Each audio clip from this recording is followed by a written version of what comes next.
नमस्कार, मी संदीप बेसरकर, वनी न्यूज 24 या मराठी न्यूज चॅनलमध्ये सर्व प्रेक्षकांचे स्वागत करतो। नेरळ ग्रामपंचायतमध्ये सरपंच सचिव यांनी संगनमत करून पैशाची अफरातफर केली आहे। यामध्ये अनियमितता असून यावर वरिष्ठ अधिकाऱ्यांनी कोणतीही कारवाई केली नाही, त्यामुळे ग्रामपंचायतचे मोठे नुकसान झाले आहे। ज्या दोषींनी पैशाची अफरातफर केली आहे त्यांच्याकडून पैसे वसूल करण्यात यावे आणि दोषींवर कडक कारवाई करण्यात यावी या मागणीसाठी नेरळ येथील पांडुरंग ठावरे आणि संजय लोखंडे यांनी आमरण उपोषण सुरू केले आहे। भ्रष्टाचाऱ्यांवर कडक कारवाई करण्याची मागणी संविधानिक मार्गाने केल्याने आता प्रशासन काय भूमिका घेते हे कळणार आहे। नमस्कार।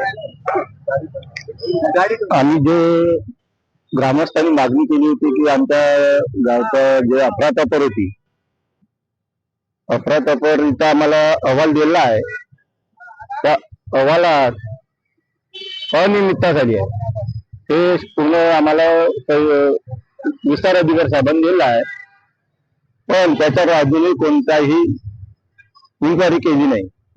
त्याकरता आम्ही उपोषणाला 22/1/2023 ला उपोषणाला बसला।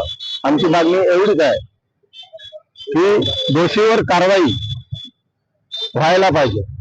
जो कोणी काय याच्यात जो भंगळ कारभार केला असेल त्यांनी तो भरणा आमच्या ग्रामपंचायत याला देण्यात यावं।